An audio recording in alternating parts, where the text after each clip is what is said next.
Good morning, everybody. A very warm welcome to everybody. Thank you so much for joining this morning. We're just going to wait another sort of 30 seconds or so just as people start to join. So just bear with us and we'll be starting very shortly. Welcome.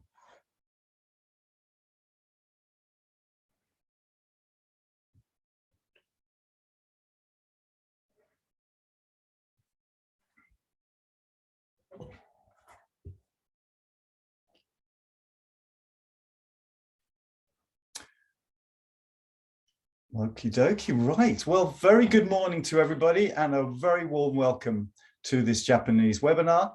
My name is Paul Wagner and I'm director of the Nordic Tourism Collective, the tourism association for the Nordic and Baltic region. And with our partners ETOA, we are delighted to welcome you to this webinar dedicated to the Japanese market. And judging by the response to this webinar, we have all missed them very much. We've missed the Japanese travelers. The response is amazing. It shows that we have nearly 360 people registered for the webinar this morning. And it shows how important the Japanese market is to so many of us, both in the Nordic countries and also in Europe as a whole. And the Japanese travelers are traditionally incredibly good travelers, driven by the desire to see exciting destinations and cities, explore the culture, the history, and of course the nature in Nordics and the whole of Europe. And what a fantastic panel we have with us today. All of our colleagues are based in Japan, all excited and equally anxious about the restart of the outbound Japanese market to Europe, and all here to give you a clear and realistic update from Japan. And one thing is for sure, this market will be back. So let me introduce you our three panelists this morning. First of all, Mr. Kjell Ellefsen, who's the director of Nordisk in Japan and partner of Nordic Tourism Collective. Good morning, Kjell. Very warm welcome to you. Good morning. Hi, Kjell. And Mr. Nagahara, the general manager of Finnair in Japan. Good morning. Warm welcome. Good morning. Good morning. We also have with us, actually by video, we have Mr. Sawabe, the president of World Air Sea Services. Mr. Sawabe's got a little welcome video to say hi to as well, which will just be coming up on your screen. Just bear with us a second. The video just takes a second to come through. Here we go. Mr. Sawabe. Good morning, ladies and gentlemen, and my dear colleagues of international travel industry. Do allow me to introduce myself. My name is Hiroshi Sawabe. I'm former executive director of international affairs of Japan Association of Travel Agents. Currently, I am the president and CEO World Air Sea Service, which is one of the leading travel agencies handling high-end market in Japan. Today, I'm delighted to have the opportunity to talk with you regarding restart of overseas travel in Japan. The month of September is a perfect timing to talk about the restart of overseas travel in Japan, as the Japanese government has eased the restriction of Japan inbound and outbound travel as of September 7th. Thank you very much, Mr. Sawabe. We'll be hearing from him shortly. And finally, Mr. Shieyoshi Noto from Foresight Marketing, Director of Foresight Marketing in Japan, who is also our Nordic Travel Collective partner in Japan, who will be joining us on the panel later. Good morning, Noto-san. Good morning. Good morning. So we have three very interesting presentations to come now. And if anybody has any questions to our panelists, please drop us a question on the chat line at the bar at the bottom of your screen, and we will ask the panelists after the presentations to answer them. So let's kick off with the presentations. And first of all, I'd like to welcome Kjell Ellefsen back. And he's going to be reminding us about the Japanese market, about its peculiarities, and about how it's preparing now to start as the recovery is approaching. Over to you, Kjell. Thank you, Paul.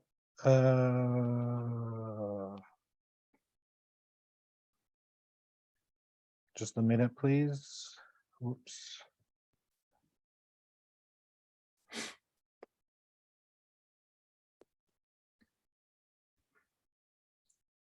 There we go. I hope everyone can see my presentation. Good morning, everyone. I just like to echo Paul and say thank you so much for the turnout for the Japan seminar today. I think it's quite fantastic that we have almost 360 people registered. My name is Kjell Ellefsen. I have about nearly 30 years of experience in the Japanese and Asian markets for destination marketing of the Nordic countries.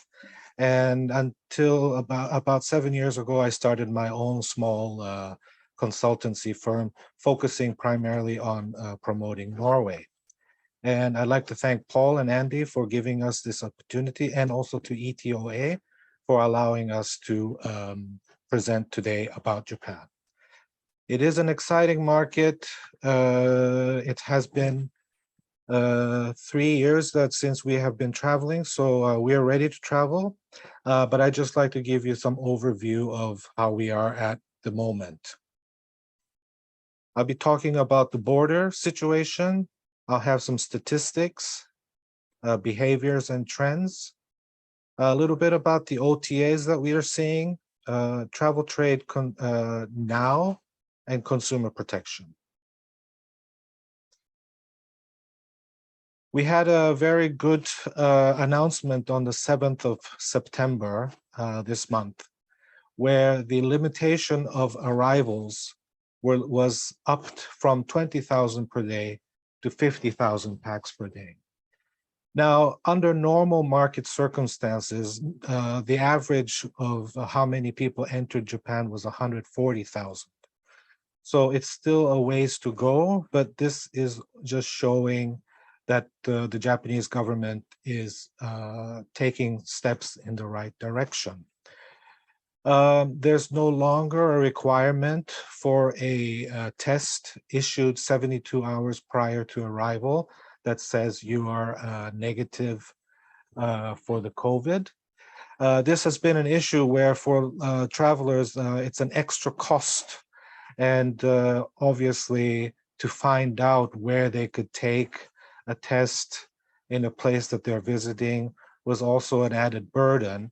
But now that this is gone, this makes it a little bit easier for, of course, foreign tourists coming into Japan, but also Japanese tourists who went to travel overseas and are coming back to Japan, that the burden is gone. Most countries are off the travel restriction list now, so that is also positive.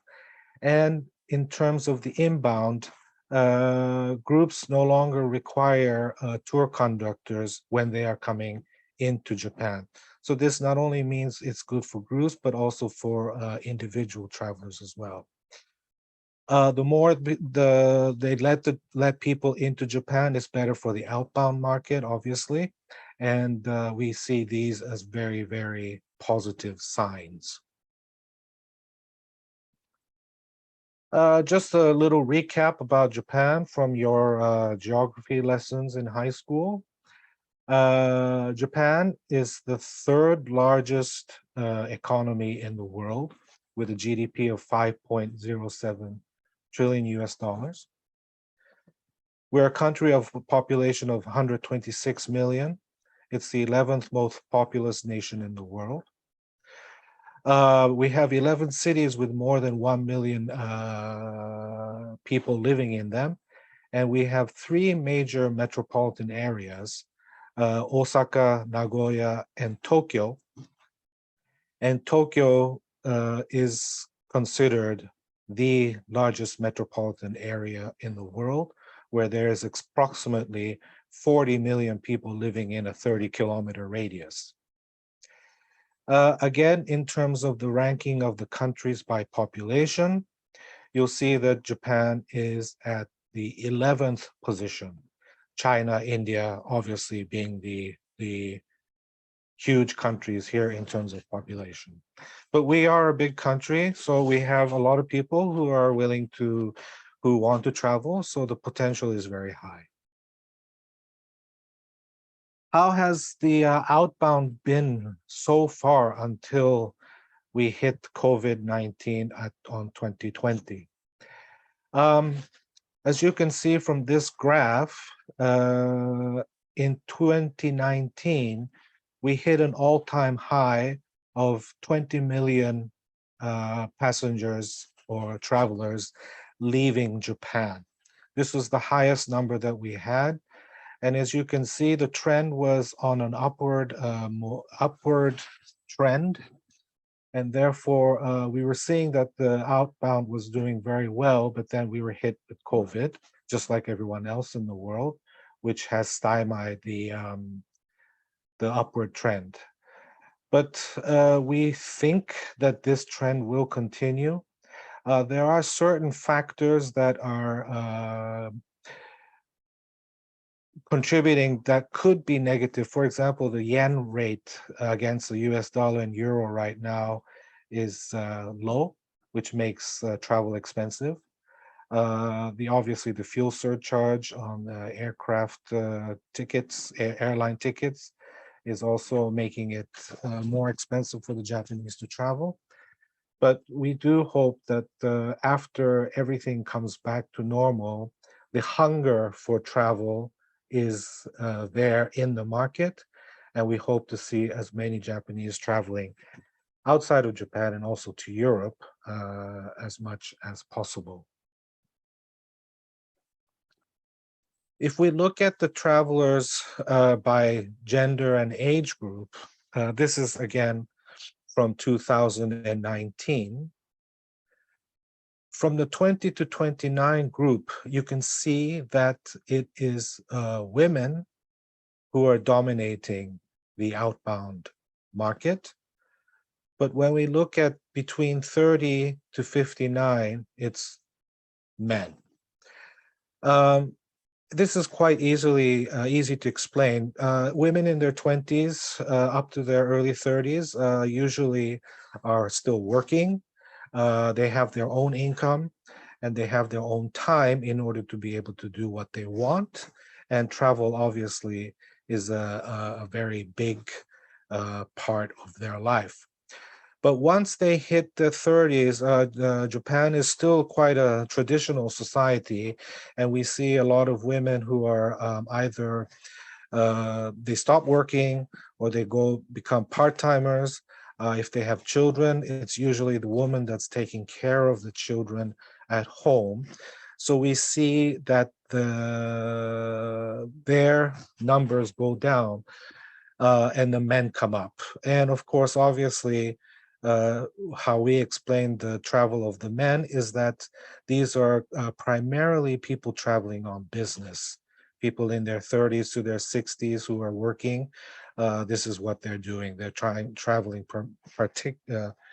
primarily for business purposes.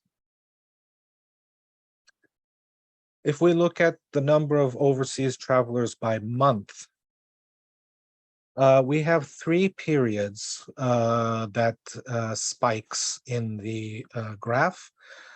We have the spring holidays when we have an extended holiday at the end of April and the beginning of May called the Golden Week, where we have a string of national holidays which allow people to travel. And also we see quite a lot of students traveling at that time because they have their spring holiday period then. The next would be the summer holidays for the children. And that's when people would take summer holidays as well. People without children also usually travel during the summer to a variety of different destinations, but obviously for Europe, this would be considered the high season. The third will be the New Year holiday season at the end of the year and the beginning of the year. We have a New Year's holidays, which is a few days longer than what is normal in Europe. And this is also another time that the Japanese take advantage of traveling both domestically and internationally. Especially the New Year's and the spring holidays is slightly determined, the length of it is determined by how the holidays fall into each other's. For example, it's possible that the spring holiday and the New Year holiday, if it's a good sequence of holidays, people could have up to 10, 12 days holiday by including weekends as well. So it depending on the year, it could be a little bit longer, it could be a little bit shorter. For the Nordic region, we also see that the winter season is also used to be on the low season, but now it's considered the second high season, driven primarily by the Northern Lights destinations. Top 5 activities at the destinations. It says Europe/Russia. The Japan Tourism Bureau, Tourism Research and Consulting Company, where we get the statistics from, puts Russia together with the rest of Europe. That's why it's included here. But as you can see, historic and cultural attractions is the primary mover for people wanting to visit Europe. Natural and scenic attractions, art galleries, shopping, and gourmet sampling. The first 3 obviously are something that not only the Nordic region, but the whole of Europe can give to the Japanese traveler. So I think we are the right destination for the Japanese. The travel reservation method, this has of course changed over the years, but as you can see that now online is the way that people are booking their travel here in Japan. The Japanese traveler, this is just a short profile of what they are like. Limited English capacities, the holidays are rather on the short side. They're very quality conscious, especially when it comes to Europe. And they're not so flexible towards changes. You have to be very careful about that. And they're known for good manners. The journey of the traveler, decision-making, preparation during the trip, after the trip. One thing, the Japanese, they study very hard about a destination prior to departure, so they know quite a lot. So this puts an extra burden on, like, for example, the local tour guide, because they'll be asking a lot of minute questions. One thing that doesn't work with the Japanese is like, okay, here we are, enjoy yourself for a few hours. You need to have a program set for them, or at least suggestions on what to do. And one thing the Japanese are notorious about is that they will not complain on the spot, but they might come back with a complaint later, usually through the travel agency. So be wary of that. You might think that everyone had a great time, but you might encounter a complaint after the fact. Individual travel is increasing. Purpose-led programs instead of just ordinary sightseeing. Staying in one destination rather than doing 17 countries in 3 days is what we are seeing changes in the Japanese market. Keywords, dynamic packaging, rent a car and camping cars. The camping has become very big in Japan. And we're starting to see people taking a risk, or not a risk, I should say, but trying to do that in a foreign country and not just in Japan. Another thing is the workation, working and taking a vacation at the same time. This is a new keyword, and I think it's something that's going to become more and more popular as time goes by. Future over travel sees intentions, 60% would like, is still waiting to see if the pandemic will subside. So we might not see an immediate travel increase from Japan, but I think once things settle all over the world, we will see the Japanese return. Ethical living has become an issue in Japan, and this is also, affecting things such as sustainable tourism.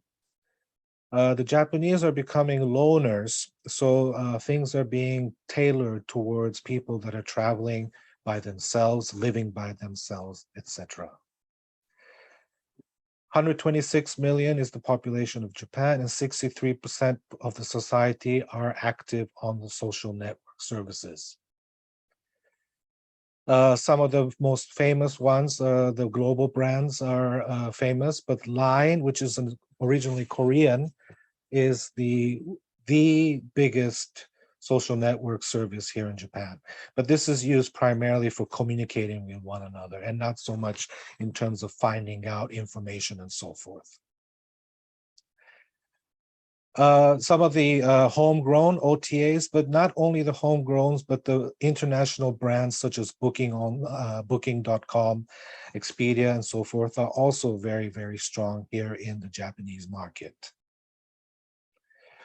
One thing, I know I'm running out of time, so I'll go very quickly. There is a very strong traveler consumer protection law in Japan.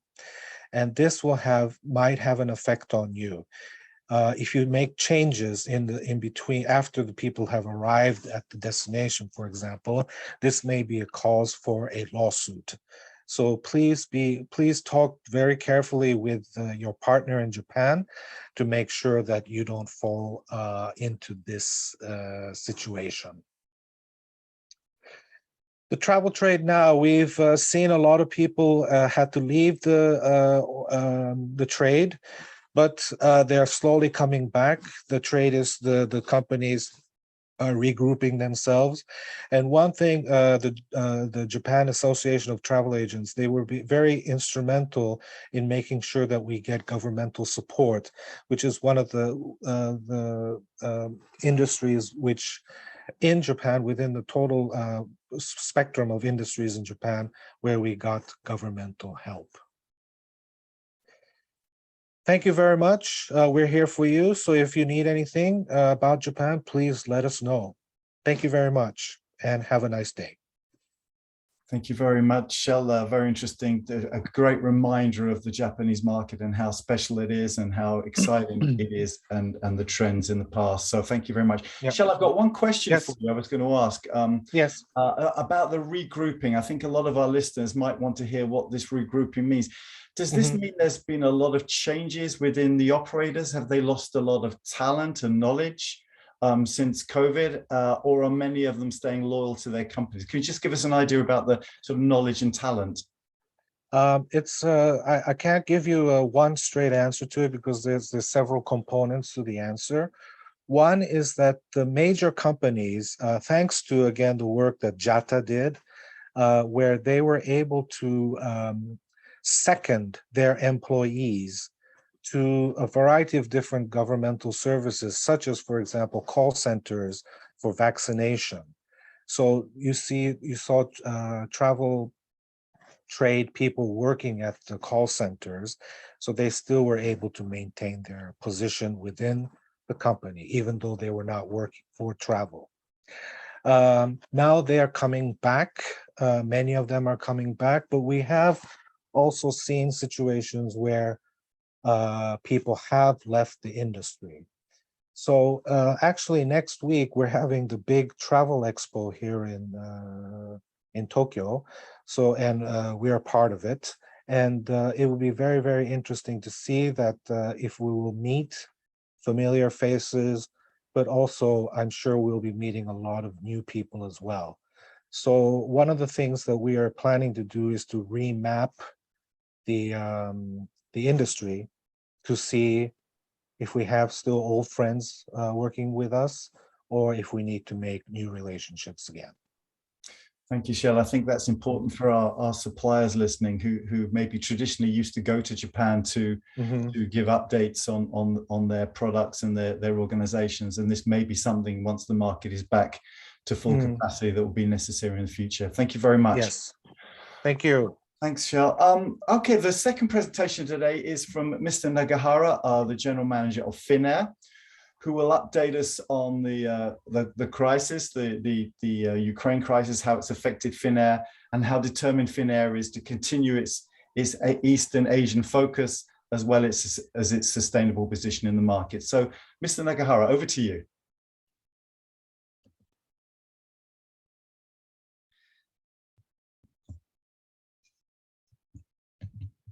Well, good morning, everyone. I'm very pleasure to join the seminar today. And my name is Hirokaki Nagahara. I'm a general manager for Finnair Japan. I've been working for airline industry for 37 years. I'm an airline dinosaur by now. And starting from reservations and ticketing, and have some experience at the airport ground operation and sales and marketing. And the last 13 years I've been working for Finnair. Yeah, today I would like to cover these topics, Japan market from airline view, and Finnair today in Japan market, and our current operation of North Pole route, and our Finnair future strategy. And I'd like to touch upon a little bit about sustainability. Yeah, let's start.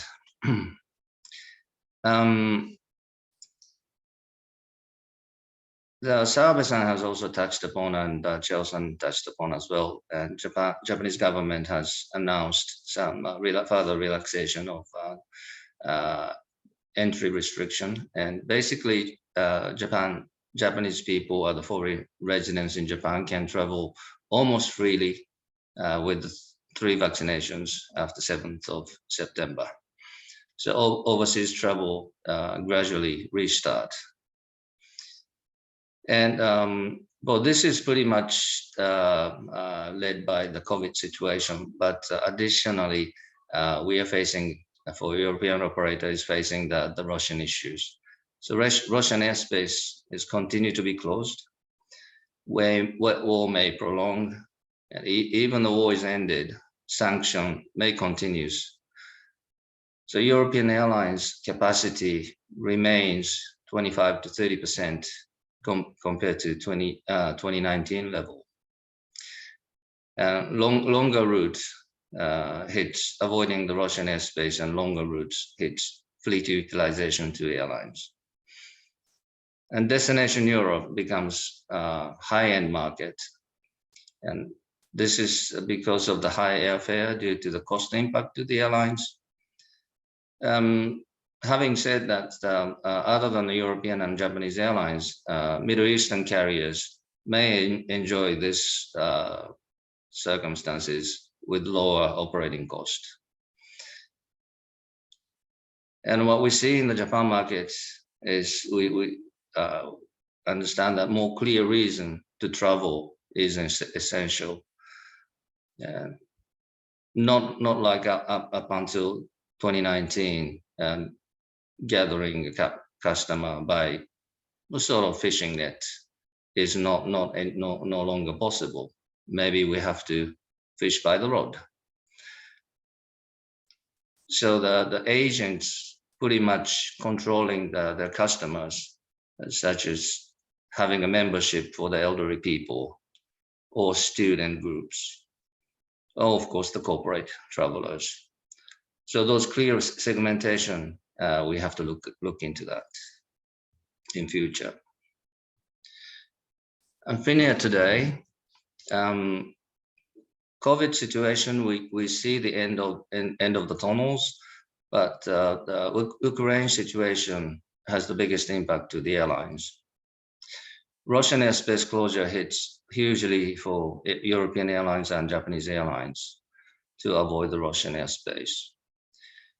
Finnair gets the biggest hit because we are the closest country in Europe. Fastest to most of the European cities up until 2019 are already in history. At the moment, daily Tokyo operation is the maximum we can do at the moment. We are now operating over the North Pole from Tokyo to Helsinki we operate over the North Pole.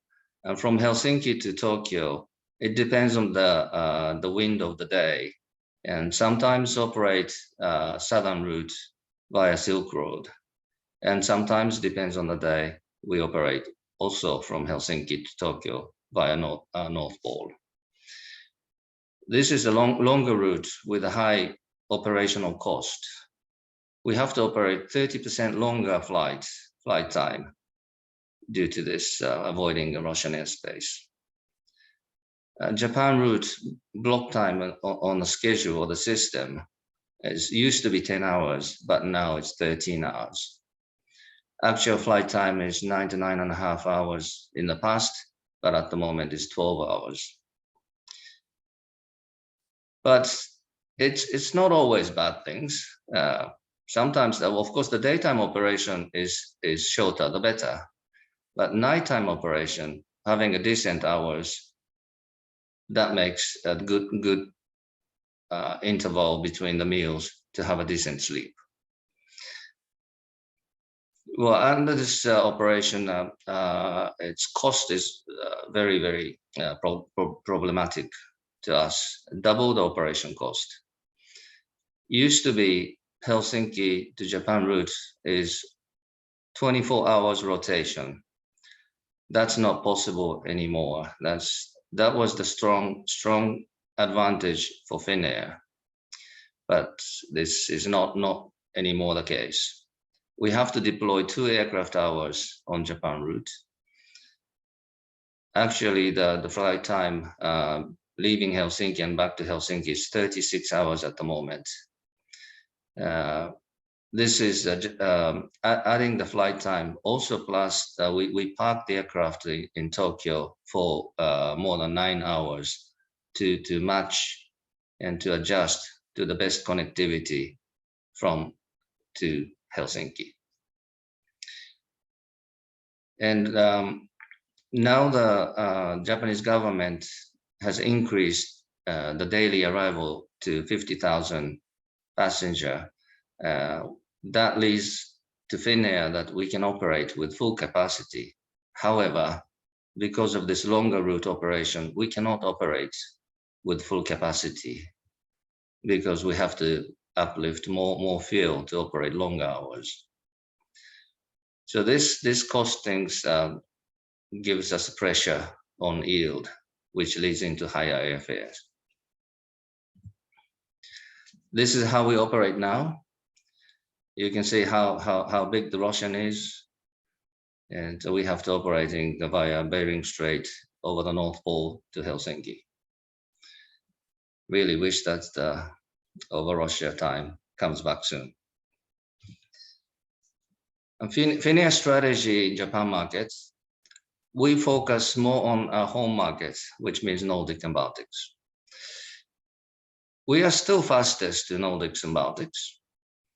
And leisure products, we really want to focus on this home market strategy. Nature, history, culture as a base, no change. But we have to see more interactive product connected to the people and sustainability related products and education program. Those are the new view for the future. We have to have more new reason to visit Nordics. And of course, to the corporate customers, we offer European network.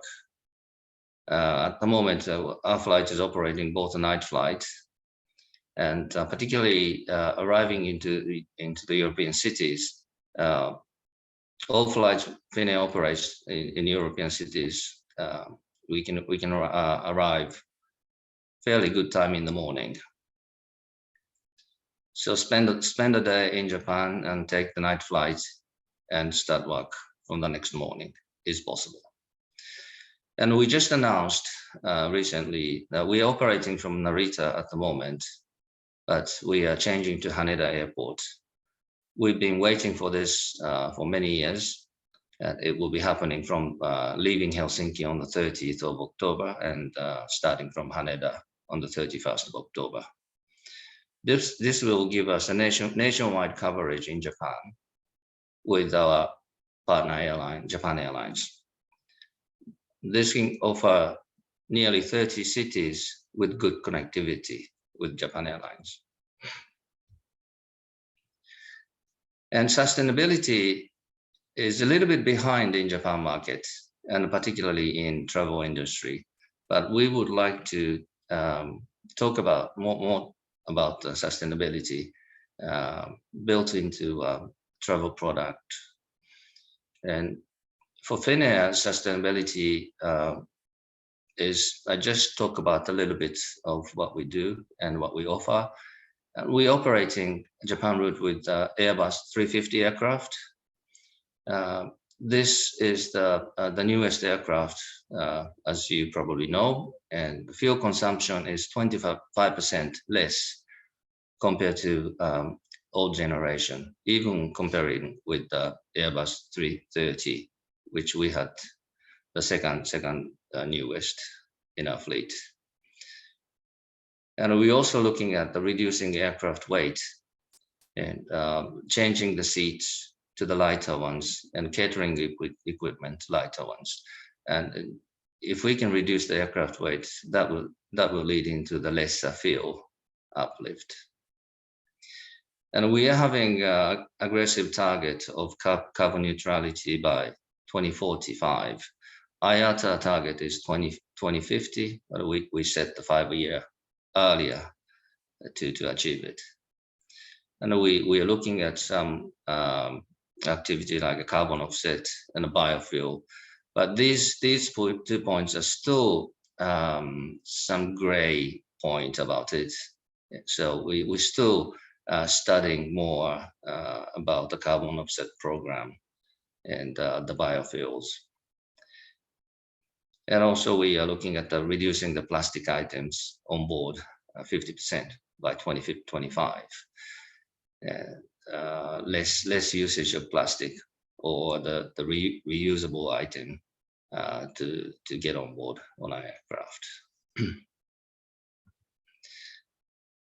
In summary, we understand that the Russian airspace closure will continue for probably a few more years. If that would change, some miracle happens, that's what we want. But we have to live under current circumstances. Not possible to fly over Russia. And we focus on the home market strategy. Finnair's strong competitive advantage to Nordic destination remains unchanged. Carry customer to Nordic destination is more valuable ever to Finnair. By doing this, Finnair has to be also sustainable. To achieve this, we need to work more closely together with Nordic suppliers and Japanese tour operators. And Haneda Hub, as explained earlier, Japan nationwide coverage over Haneda, while this got difficulty to resume other cities Finnair used to operate. So having Haneda becomes competitive against other airlines already online to Haneda. Haneda is a premium airport to use for both Japanese and foreign customers.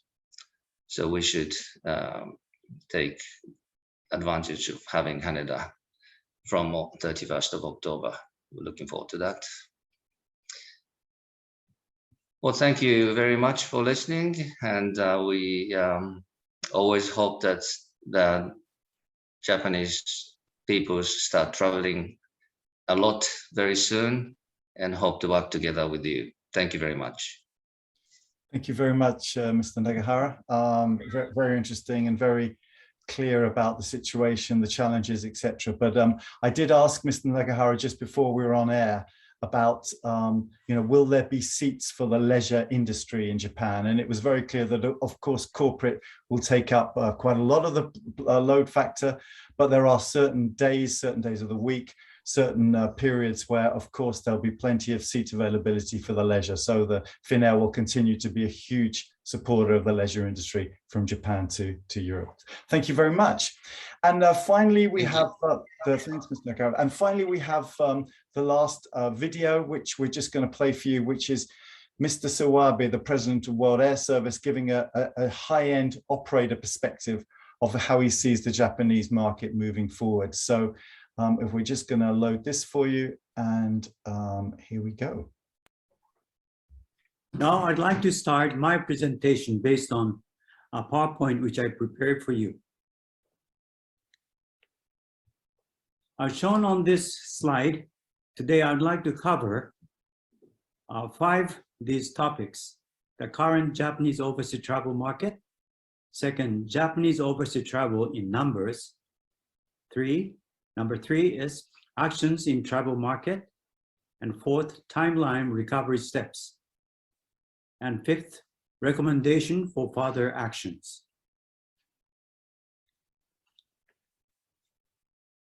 In this slide, the current Japanese overseas travel market, I'd like to cover the movement of Japanese travel market from the beginning of this year up to September. January to April, we are unable to produce package overseas tours by travel agents in the Japanese market. However, steady recovery, we could see the steady recovery of domestic travel.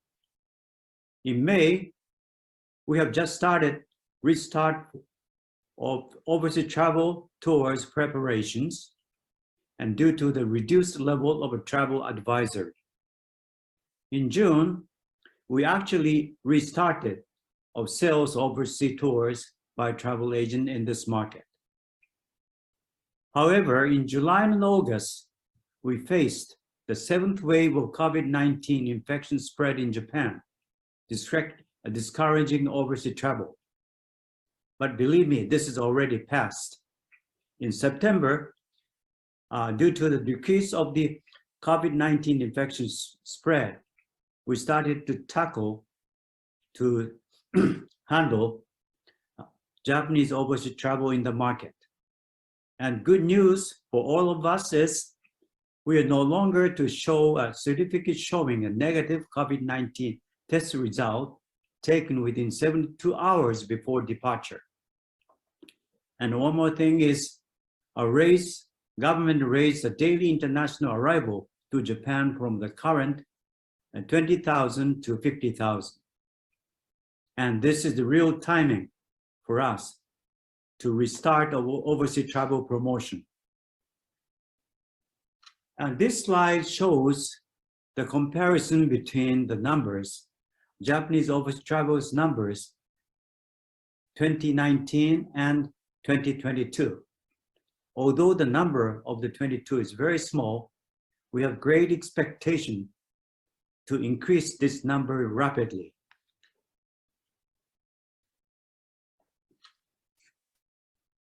This slide is action in the travel market. Major action by Travel Agent Association in 2022 are proposal aimed at mitigating the impact of COVID-19 to the Japanese government, and consultation for travel agents regarding unexpected business transactions, and online seminars, orientation about the status quo and the relief assistance measures planned by the government. And from our end, destination seminars. And guidelines for safe and seamless travel is so important for us. This is also the action in travel market from the viewpoint of travel agents. Travel agents have started to produce overseas tours products. Action toward the restart of overseas tours. First one is securing human resources, because we have 2.5 years absence of overseas travel. And number 2 is creating guidelines for safe and seamless travel, to resuming the travel in confidence in travel, sorry. And number 3 is consultation for Japanese travels. Again, this is also the recovery of confidence in overseas travel. Number 4 is securing confirmed reservations of air and hotels Most importantly, recovery of ample international air seat supply. And next is domestic travel. I'd like to explain about a little bit, touch upon domestic travel. As I stated before, the domestic travel has been steadily growing in Japan. And also Japan inbound travel has just started to handle, starting from small group tours from overseas. Next slide is the action in travel and highlighting life modifications. And this life modification is so important for us to resume a consistent travel business.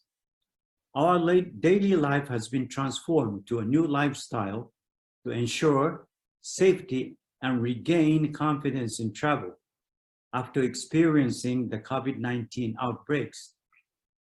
So life modifications split to behavior modifications and value modifications. And most importantly, in regards to behavior modification, digital communication is becoming so important. And also, in regards to value modification, the key word is safe and security.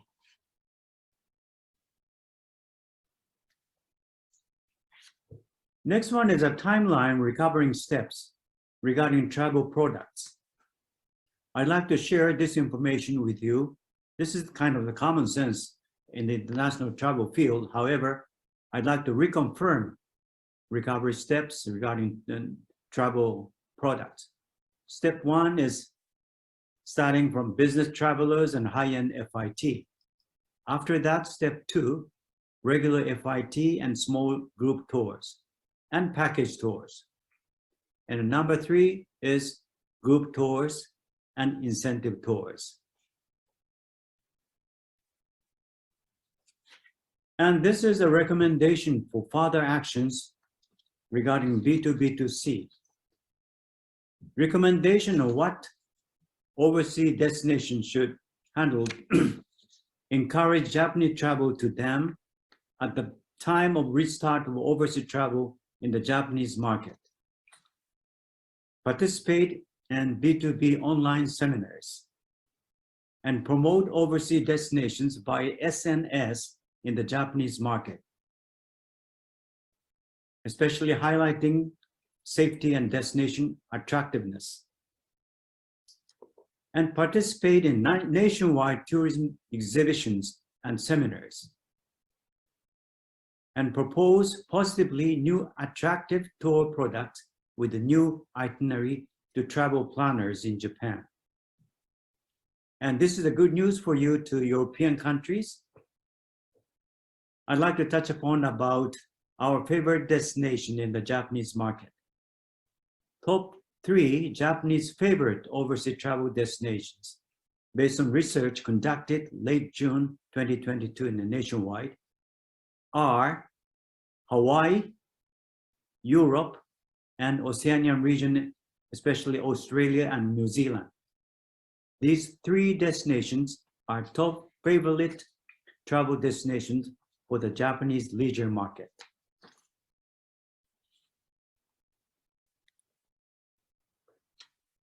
Last but not least, in order to maintain the sustainable growth of travel and tourism, we need to tackle a number of challenges.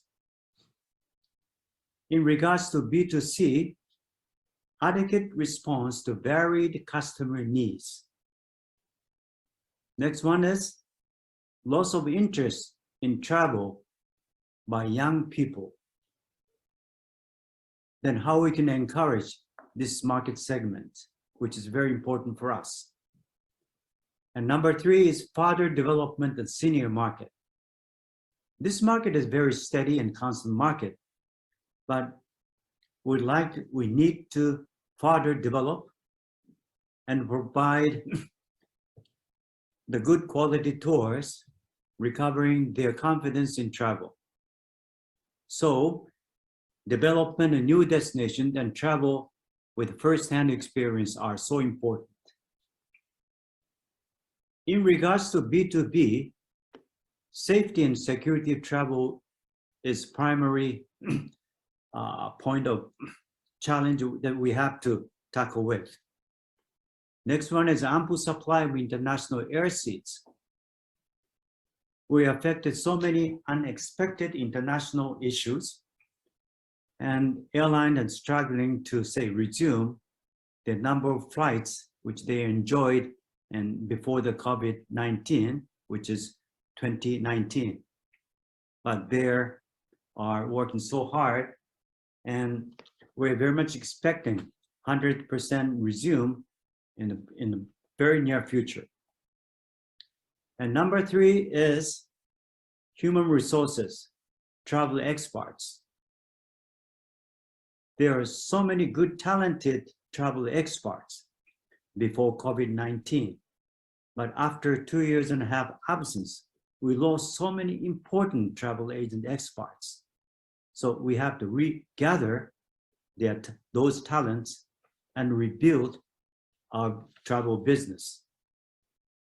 And in our side in Japan, we were facing weak exchange rate of Japanese yen against euro and US dollar. Most of these challenges, which I have explained, must be a common challenge in the international travel industry. As a first step, we'd like to rebuild business relationship, which you have enjoyed before the corona pandemic, and resolve each common challenge one by one, communicating efficiently and frequently for our sustainable tourism growth with our colleagues in the European regions. Thank you very much for your time. Thank you very much, Mr. Sawabe, for a very interesting presentation about the market. And I think the 2 key words to bring out from the presentation is 1, safety, and 2, the most important word when we talk about Japan is confidence. Japanese market is based on confidence. If we can provide them the tools to feel that it's safe to travel, that there's interesting product, to motivate them to see specific destinations, the confidence will grow and the market will come back stronger than ever, despite the challenges that we can still see that we're having as the recovery starts. So the confidence is very important. Now, just we've got a few more minutes left. I've just got a few questions that have come in, and I want to address the first one to Mr. Noto, which is the importance that we've got online, the importance of sustainable destinations. How important is sustainability and sustainable destinations and products for the Japanese outbound market in general? Noto-san. Yes, generally speaking, unfortunately, Japan is a bit behind from trend all over the world, and awareness of the sustainability is not high like in Europe or developed countries. But gradually, it's waking up, and especially it will start from inbound market, inbound destination in Japan. And already 8 destinations applied for international certifications, and they will become like green destinations. And also in travel trade, good news is JTB is awarded stage 3 of travel life. This is a sustainable certification for travel trade, travel agencies. And but maybe the most behind one is overseas traveling, because inbound traveling, inbound suppliers, they get pressure from international business partners, but outbound business could be a bit behind even with domestic destinations. But in the future, of course, sustainability is very important in Japanese market, and especially young generations, they have a much higher awareness for sustainability. Therefore, in any case, it's better to prepare for that. Thank you very much. Thank you. That's exactly what we thought.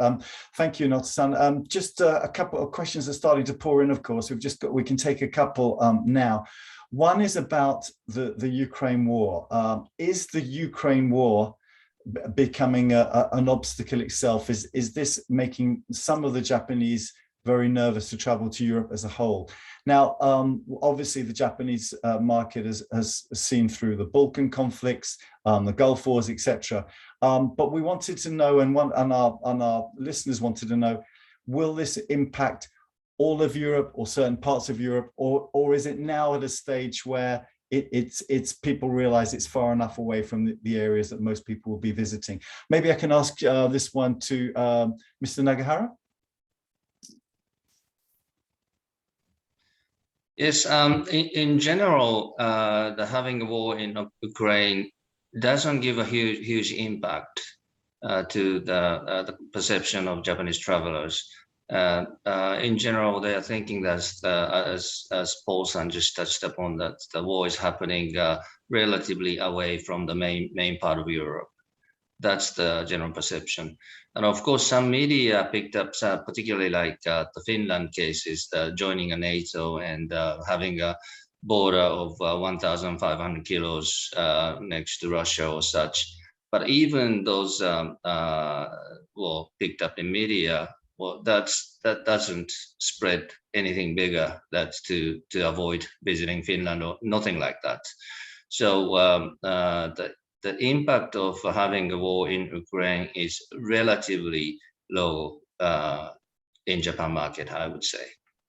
Super, thanks very much. A couple more quick questions to ask the panel. Kjell, this one's for you. If there was an 8th wave of COVID, would the Japanese government react as they have before, or do you think we're past the point of no return and there will be travel business as normal? The Japanese government and Japanese society in general, we are very careful people.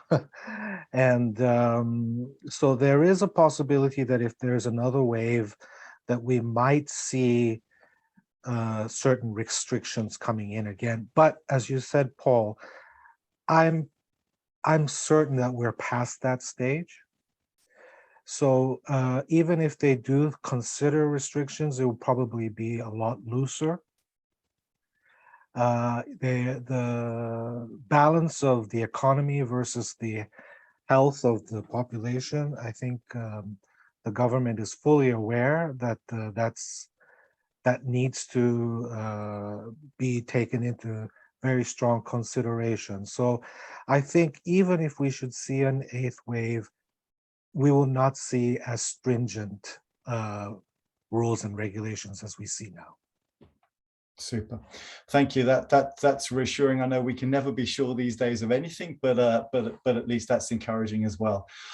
It looks like we're just about running out of time. We've got a couple of questions that we'll try and answer directly to the listeners at a later stage. But I think that the message that we're building from there is that it is starting.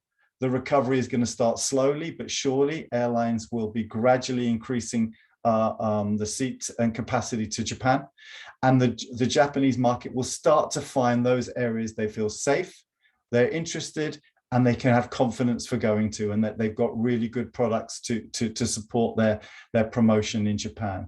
So I'd like to just use this opportunity to thank the panelists very much for joining us. We really appreciate it. We will be sharing the presentations with all the listeners. There is a recording of this discussion on this seminar, which will be available from later today. A big thank you to all, and thank you very much for everybody for listening. And we look forward to the return of the Japanese market to Europe very soon. And from everybody, thank you and goodbye, and have a good day. Thank you. Thank you. Bye. Bye.